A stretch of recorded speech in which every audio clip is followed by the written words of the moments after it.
and do this reading. Today I'm reading from The New God Image by Edward Edinger, and I'm reading from one of the 14 letters which appears in the appendix to this book.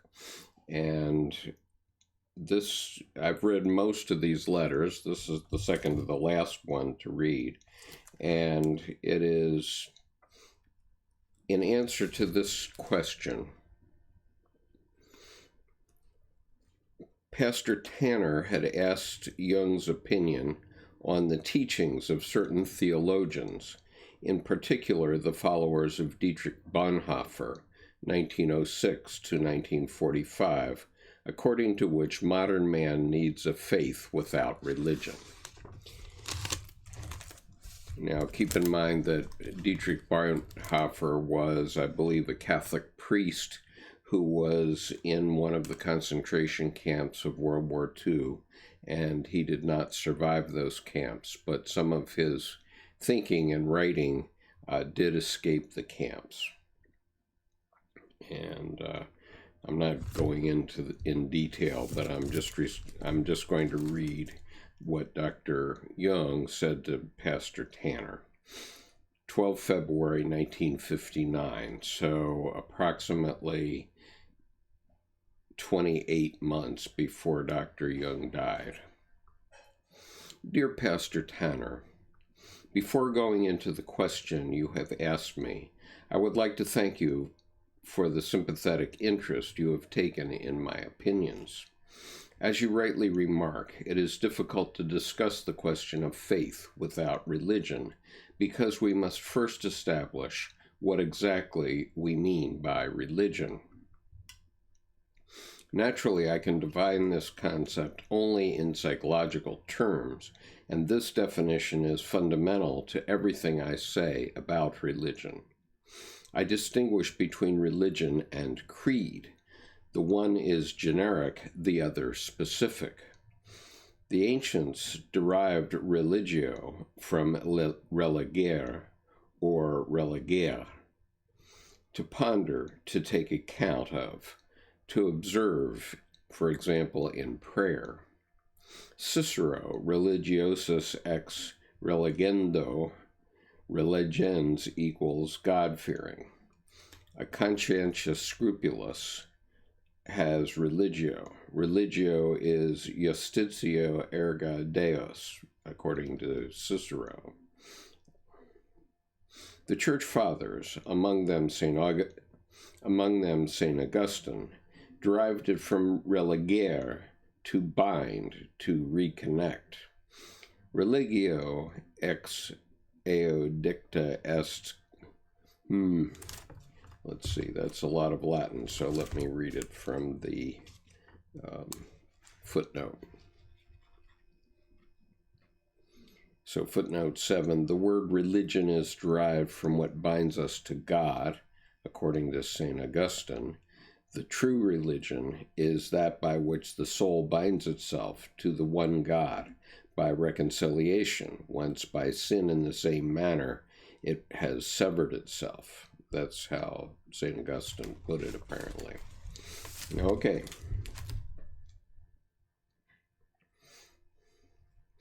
The latter interpretation derives on the one hand from the Jewish idea of marriage with God, to which man can be unfaithful, and on the other hand from the character of Yahweh, i.e., from his injustice, which in Hellenistic times led to the conception of an advocate foreshadowed in the book of Job, who represents man at the heavenly court, as in Daniel and especially in the book of Enoch from the 1st century. The distance between God and man is so great that Yahweh sees himself obliged to set up an embassy among men. The ambassador is his own son, and to deliver a missive to them, the gospel. At the same time, Christ is the mediator with the title of Filius Hominis, Son of Man, as in Daniel and Enoch, and as such also an advocate. The Jewish conception of the religious relationship with God as a legal contract, covenant, gives way in the Christian conception to a love relationship, which is equally an aspect of the marriage with God. The bond of love can also be severed by estrangement and adultery. I'm reading today from The New God Image by Dr. Edward Edinger, and I'm reading from a letter he wrote to Pastor Turner, whose first name was not available. As a contrast to this Judeo-Christian conception, we have the totally alien views current in pagan antiquity.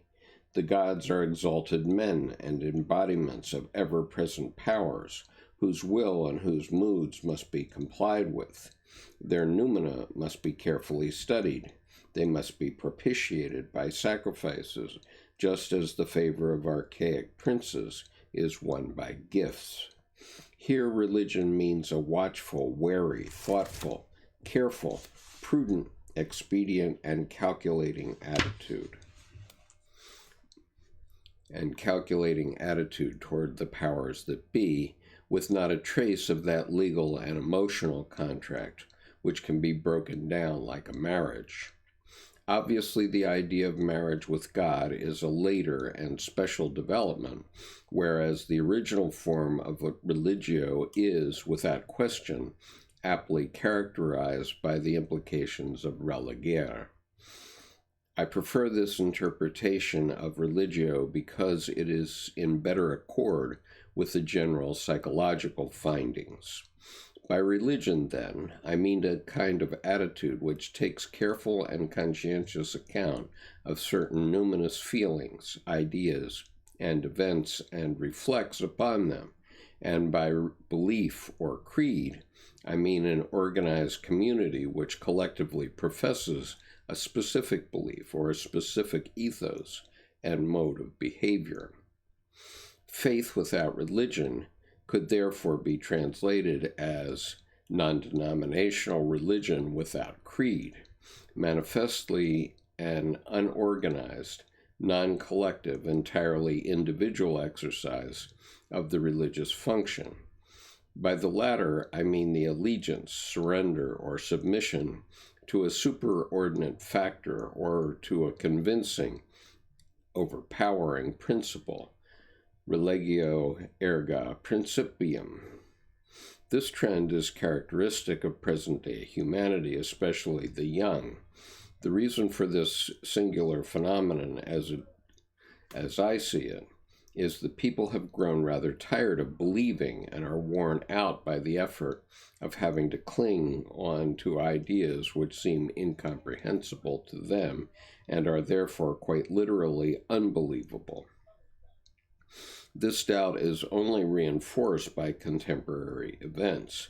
Things are going on in the world which make the public ask, is it possible that a world in which such things happen is ruled by a good God, by a summum bonum?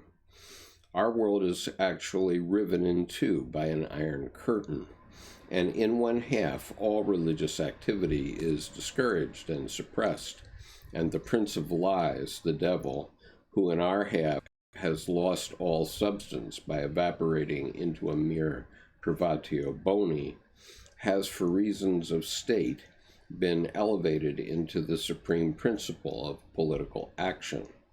These facts have a highly suggestive effect on Christians who profess the collective belief. Whenever belief is stressed, demanded, or expected, doubt infallibly increases, and so does the vulnerability of belief in particular tenets.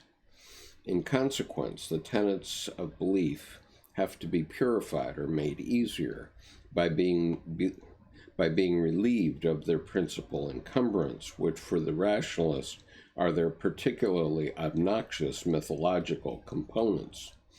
Bultmann's endeavors are obviously intended to serve this purpose. Where they should or could stop is highly questionable. Christ as Redeemer, for instance, is a mythologem of the first order, and so too is the Son of God, the Son of Man, the Son of the Virgin, etc. Faith without religion, or religion without creed, is simply a logical consequence, which has got out of Bultmann's control. But if the believer without religion now thinks that he has got rid of mythology, he is deceiving himself. He cannot get by without myth. Religio is, by its very nature, always an erga, a towards, no matter whether the following accusative be God, Redeemer, a philosophical idea, or an ethical principle. It is always a mythic or transcendental statement. This is naturally also the case when the ultimate principle is called matter. Only the totally naive think this is the opposite of myth.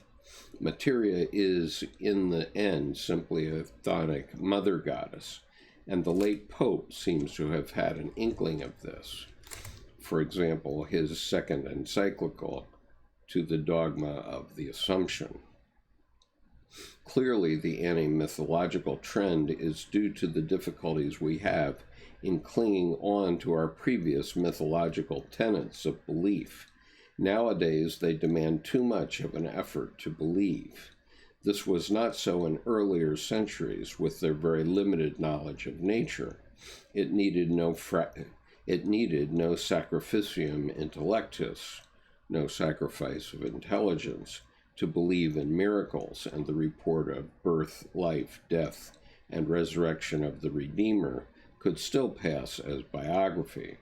All this has radically changed in recent times under the compelling influence of scientific rationalism, and the aversion of the younger generation for mythology seems the natural outcome of the premise: we are tired of the excessive effort of having to believe because the object of belief is no longer inherently convincing. The dogma of the Trinity, the divine nature of the Redeemer, the incarnation through the Holy Ghost, Christ's miraculous deeds and resurrection are more conducive to doubt than to belief. One dogma after another falls. The message of the crucified and risen Christ is just not understood anymore, but is, at most, felt as a well-meant object lesson in ethics that is conceded to have some practical utility. From here, it is but a short step to the view that certain ethical principles can be acquired without the mythological trimmings. But for people with religious sensibilities, this rationalism is not enough. They have a dim suspicion that ethics needs a different foundation from the one which Janus-faced reason grants it. Reason is notoriously not necessarily ethical in any more than the intelligence is. Reason is notoriously not necessarily ethical any more than intelligence is. These people sense in religion an indispensable I-thou relationship, which is not at hand in any rational decisions based on ego-conditioned judgments. They therefore reserve for themselves a personal relationship to Christ, as can plainly be seen in the Christocentric trend and recent developments in Protestantism. This conception of belief presupposes only one mythologem, the continuing living presence of the risen Christ. For many religious people today, even this concession to myth is dropped, and they content themselves with a bashfully veiled theism, which has a minimum of the traditional mythic encumbrances. Beyond that, there are only surrogates like exotic theosophical ideas or other regressive isms, all of which culminate in materialism, where one succumbs to the illusion of having finally escaped each and every mythological bugbear. With this radical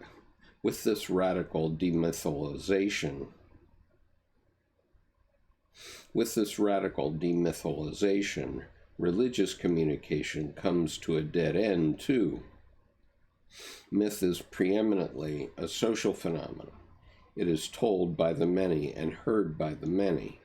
It gives the ultimately unimaginable religious experience an image, a form in which to express itself, and thus makes community life possible, whereas a merely subjective religious experience, lacking the traditional mythic imagery, remains inarticulate and asocial.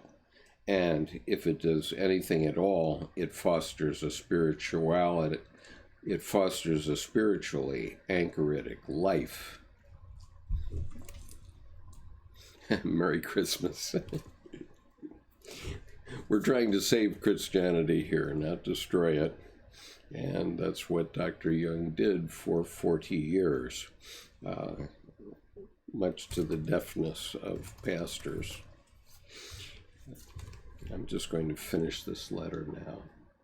Although the anchorite does not represent a model for living, the solitude of religious experience can be and will be an unfavorable and necessary transitional phase for everyone who seeks the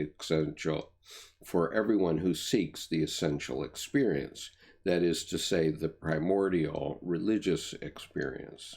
This alone forms the true and unshakable foundation of his inner life of belief. But once he has attained this certitude, he will, in the normal course of things, be unable to remain alone with it. His fulfillment spills over in communication, and communication requires language. But what language will he choose? Obviously, one that is generally understood. So for practical reasons, he will not invent a new idiom, which would merely do him a bad service by branding him as an unintelligible eccentric, but will be bound to make use of the immemorial myth, in the case of the Christian myth, even at the risk of, let me read that again. But will be bound to make use of the immemorial myth, in this case the Christian myth, even at the risk of being accused of pouring new wine into old bottles. If this individual experience is a living thing, it will share the quality of all life, which does not stagnate, but, being in continual flux, brings ever new aspects to light. The old myth, which always holds within it something yet older and more aboriginal, remains the same, this being an essential quality of all forms of religion. It only undergoes a new interpretation. Thus, the Reformation was no more a repristinization of the early church than the Renaissance was a mere revival of antiquity, but a new exposition which could not throw off its own historical evolution. The imageless and unbiased experience modern man strives for will, unless he aspires to the role of the prophet, lead to the modest conclusion that notwithstanding its numinosity, will lead to the modest conclusion that notwithstanding its numinosity, it was after all only his subjective experience. If he has the necessary knowledge at his disposal, he will also come to see that it was not unique in its substance, but has been observed in many other cases as well.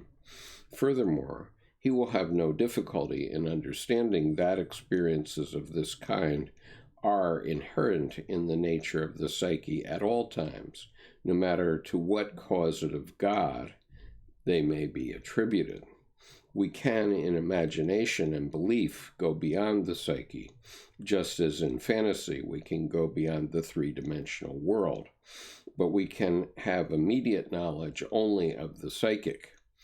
even though we may be sure that our imageless experience was an objective fact, a fact, however, that can never be proved. Nowadays, one very often hears people asserting that something or other is only psychic, as though there were anything that is not psychic. When we assert that something is present, we must necessarily have representation, i.e., an image of it. If we had none, it would at the very least be unconscious to us, but then we would not be able to assert, let alone prove, anything about it either. The presence of objects is entirely dependent on our powers of representation, and representation is a psychic fact. But these days, only psychic simply means nothing. Outside psychology, only modern physics has had to acknowledge that no science can be carried on without the psyche. For more than 100 years, the world has been confronted with the concept of an unconscious, and for more than 50 years with the empirical investigation of it, but only a few people have drawn the necessary conclusions. Nobody seems to have noticed that without a reflecting psyche, the world might as well not exist, and that, in consequence, consciousness is a second world creator, and also that the cosmogonic myths do not describe the absolute beginning of the world, but rather the dawning of consciousness as the second creation. Myths are descriptions of psychic processes and developments. Therefore,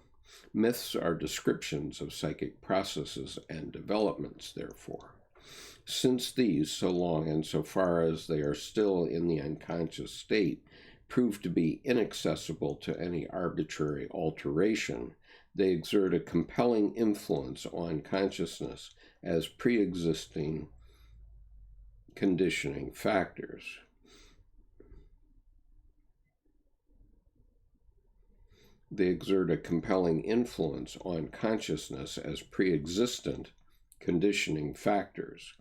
This influence is neither abolished nor corrected by any environmental conditions. From ancient times, therefore, it has been deemed a demonium. No amount of reason can conjure this empirical fact out of existence. Now, whether these archetypes, as I have called these pre-existent and preforming psychic factors, are regarded as mere instincts or as demons and gods, makes no difference at all to their dynamic effect. But it often makes a mighty difference whether they are undervalued as mere instincts or overvalued as gods. These new insights enable us to gain a new understanding of mythology and of its importance as an expression of intrapsychic processes, and from this in turn we gain a new understanding of the Christian myth, and more particularly of its apparently obnoxious statements that are contrary to all reason.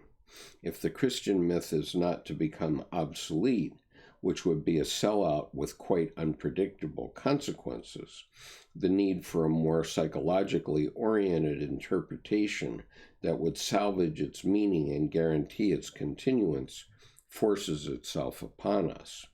The danger of its final destruction is considerable when even the theologians start to demolish the classic world by mythological ideas without putting a new medium of expression in its place. I must apologize, my dear pastor, for the unusual prolixity of my letter. Considering the importance of your question, my exertions are small enough.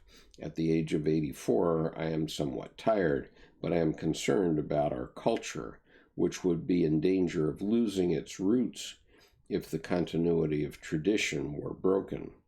For close on 60 years, I have felt the pulse of modern man from all continents of the earth, and have experienced far too much of the woes of our time not to take the gravity of your question profoundly to heart. Yours sincerely, C.G. Jung. And so the point is that we can have religious experiences. I've had many, and I've put them on this YouTube channel in several instances, and I've talked about my own experiences. And those experiences allow me to know, like Dr. Jung knew. He said in a video you can find on YouTube, I have no need to believe, I know. And I now know as well, thanks to my experiences. But that means that we now have to look back at what is in the various religious creeds and see what is useful in terms of helping people through this period of doubt to a period when they understand what religion actually is. I certainly had a lot of doubt. I was overwhelmed by the rationalistic scientific method, like many Westerners have been. But after having my religious experiences and after being exposed to Dr. Jung's perspective regarding these matters, I do agree that there is value in all of the religions in various ways. And for example, a week ago I attended a religious service with my mother-in-law, which we don't often do, and I will be going to Christmas Eve service tomorrow evening. And the service I attended last week, I found among the most moving I've attended in 40 years. And it's partially because of what I have been conveying through this channel for the last 3 years. So it's a question of self-reflection and understanding what Dr. Jung was saying. And so this video will be posted under the Blunt Psychiatrist versus Theologians playlist on this channel. I urge you to listen to the other videos in that playlist where Dr. Jung expresses his perspective about religion in general and about Christianity specifically in much greater detail. I think you'll find that edifying, and particularly his letter to Dr. Cox, David Cox, I believe is his name,